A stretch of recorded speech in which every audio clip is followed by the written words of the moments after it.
Hi everybody, welcome to another session of Right to the Top. I'm Adam. In today's video, I want to talk to you about vocabulary. But more specifically, I want to discuss some collocations, okay? Now, it's very important to have a very wide range of vocabulary when you're approaching the writing section. Of course, it's very important for the reading, very important for the speaking as well. But in the writing section, knowing a lot of words is the most important aspect. You're the most important tool you have.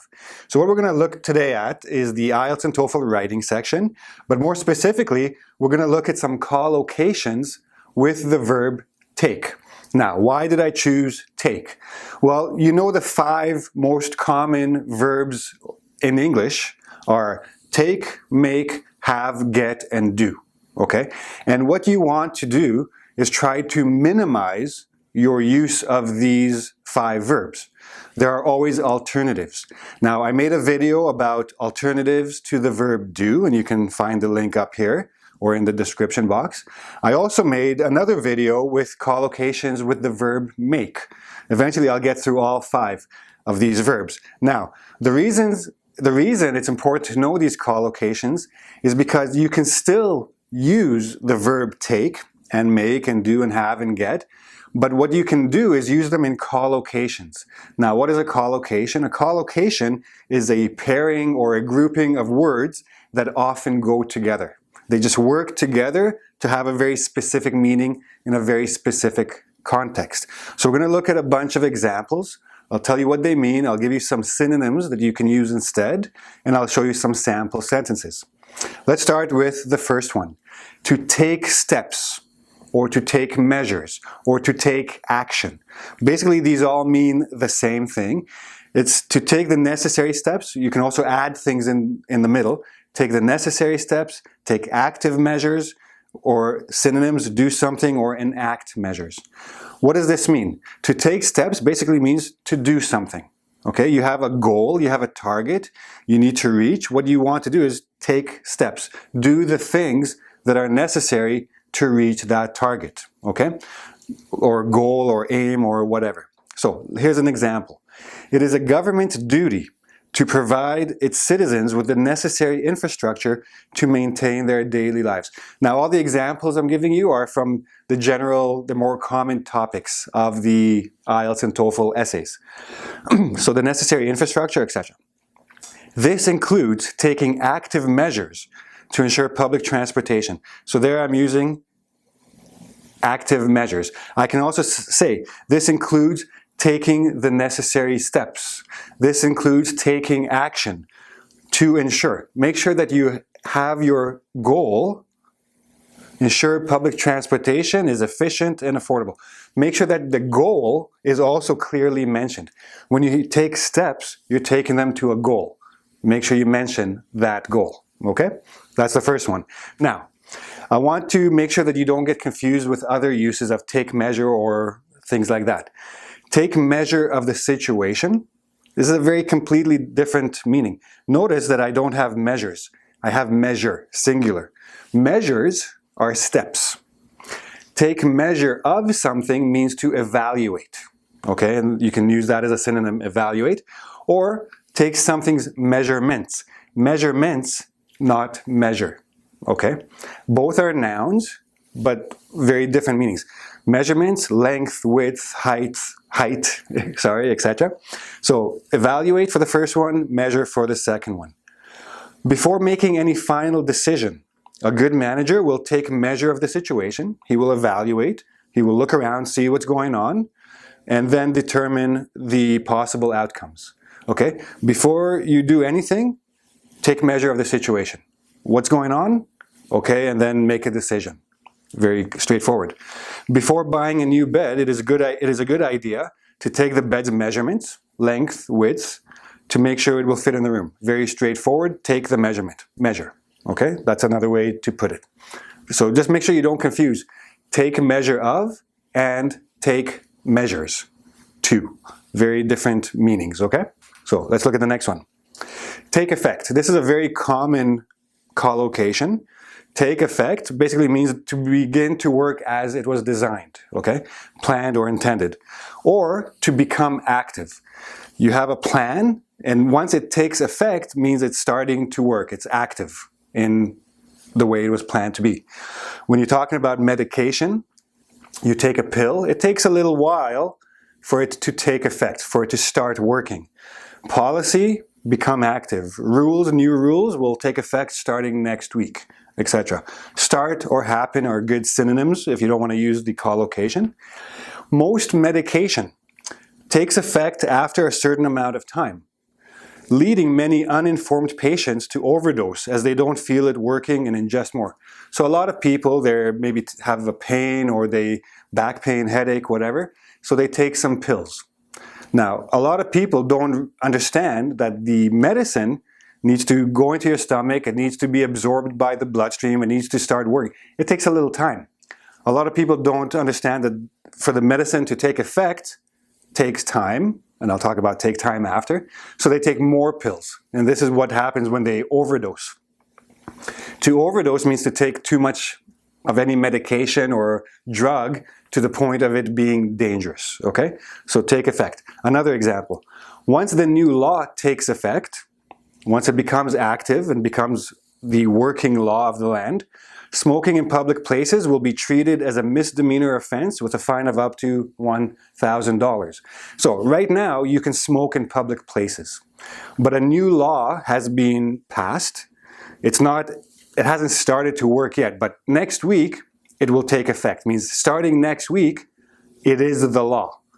Starting next week, if you smoke in a public place, you will be charged and given a penalty. A misdemeanor offense is different from a criminal offense. You're not going to be considered a criminal.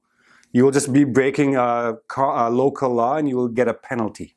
You won't go to jail or go to court or anything like that. Okay? So take effect, start, or become active. Take with a grain of salt. Now, collocations include idioms, and what we have here is an idiom. To take something with a grain of salt means not to believe it completely. Okay? To suspect or be hesitant. These are synonyms. To be hesitant to accept something means you'll take it, but you're not going to believe it 100%. You're going to be a little bit suspicious, okay? These days, many people approach the mainstream media with some suspicion. They take news stories with a grain of salt, believing that other stories may soon appear to counter the former's claims. So people are a little bit suspicious of the media. They take news stories, so media in general, and then take news stories with a grain of salt. They suspect the information a little bit. They don't trust it 100% because they know that next week there will be a new story that is opposite to what they read today. So they don't exactly trust everything they read in the newspapers, everything they hear on TV, everything they see on the internet. Take with a grain of salt. When you're dressed up and you go out and somebody tells you, oh, you look amazing, take everything with a grain of salt because, they just want to flatter you, get something from you, you never know. Or maybe you just look very good. Take into consideration or take into account. Same meaning, you can use both of them in the same way. Basically it means to think about how something may affect something else. So before you do something, consider or take into consideration how this thing or this person or this situation will affect that thing, right? You're always going to basically be relating to things, people, situations. Or consider something when making a decision.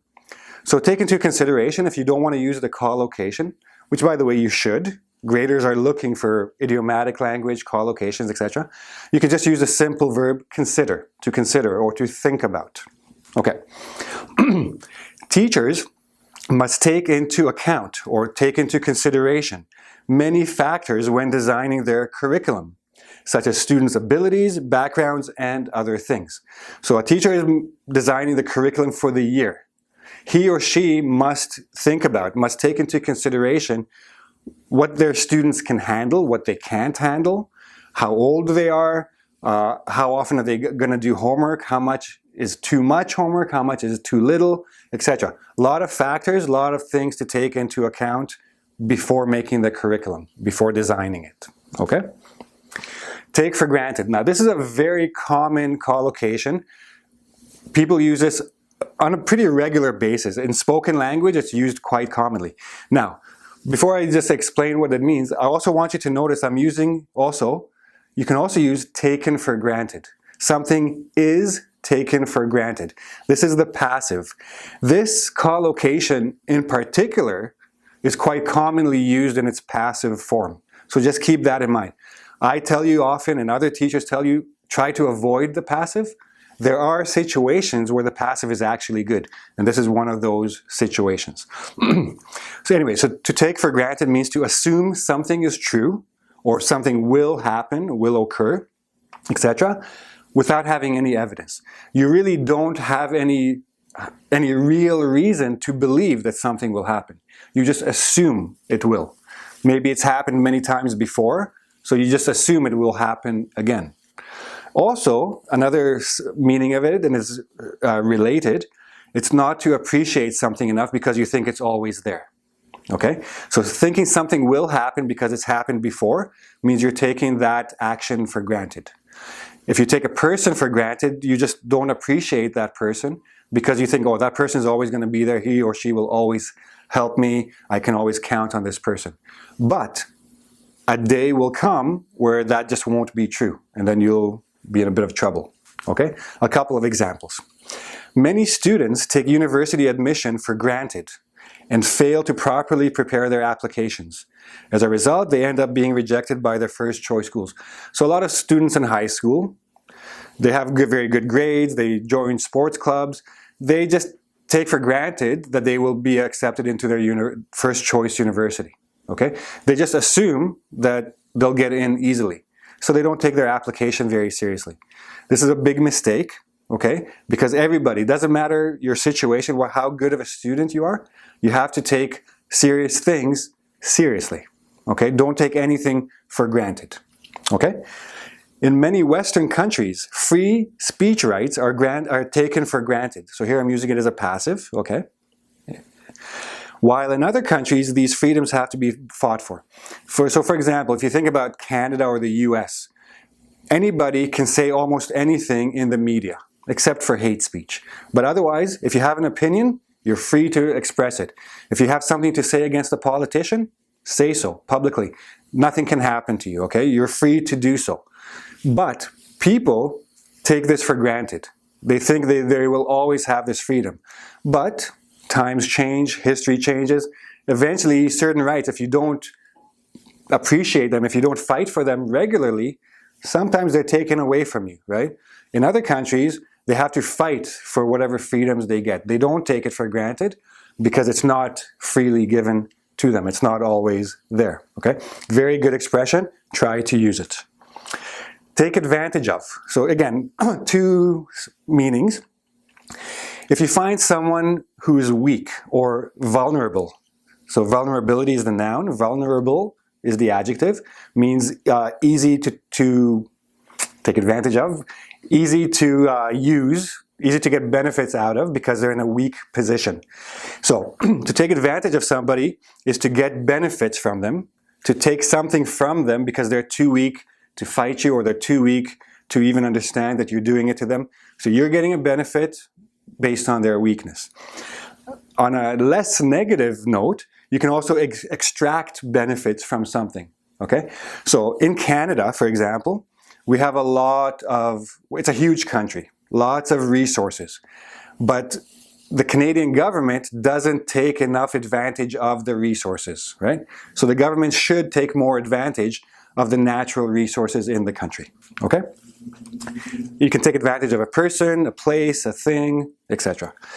It is very common these days for child predators, people who attack and look for children to take advantage of, to find their victims online. They take advantage of these kids' lack of experience in protecting their identities.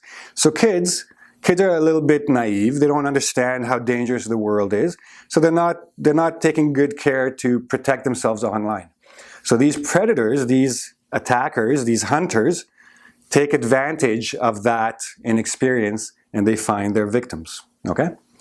International students are advised to take advantage of the university's language labs and resources to help them with their assignments. So those of you who are going to study overseas, when you get to your university, find out what resources are there available for you to use, okay? And when you find these resources, take advantage of them, use them, get the most benefit from these resources. Language labs, tutors, books, etc. Make good use out of everything. Take advantage of these things. Now, take the time and take time. These are two different things. So take the time to do something means don't be in a hurry, okay? Don't hurry. And do it at the proper pace. Students who take the time they need to properly learn the subject matter and work through the materials will successfully complete a program. Those who rush will face difficulties later on. So take the time. We're talking about time and using time, but notice we're taking the time. Not take time, take the time to do or the time you need, etc. As opposed to take time. Something that takes time, basically it requires time or it progresses, it carries on for a while. Good business leaders understand that success takes time. And that trying to reach a goal prematurely, early, will only result in negative outcomes, okay? So something takes time, basically it takes time. It goes on for a little while until it's finished, etc. Okay? Take charge of. When you take charge of something, you're taking control, you're taking command, you're taking the lead of that situation, of that thing, etc. So, control, okay. Only those who take charge of their own education can hope to achieve success and growth. If you wait for someone to teach you the things you need, it will take you a long time to grow, or it'll take you a long time, if ever, to succeed. But if you take charge of your own education, if you control how you learn, when you learn, what you learn, you will find your own success, okay? And take responsibility, basically accept responsibility, admit to something. So, parents who do not teach their children to take responsibility for their actions are not preparing them for the realities of adulthood. To take responsibility means to admit that you are responsible for your actions. So you accept, you take that responsibility in any action you do, because every action has a consequence. And if you don't take responsibility, those consequences can hurt you, okay? And that's all we have for now. There are more. I can't give you a whole list. It'll take hours to go through all of them. But if you're not sure, if you don't have other verbs to use instead of take, use take. But use take in a collocation. Collocations are not used enough in the writing sections of the IELTS and TOEFL, but they can add a lot of points to your score because they make the writing a little bit more interesting, a little bit more varied. Okay, so take advantage, learn the collocations, but very, very important, make sure you're using them correctly. Make sure you understand the context in which to use them. And if you're not 100% sure that you're using it correctly, don't use it. Use one of the synonyms I showed you and work with that. Okay, if you have any questions, please ask me in the YouTube comment section.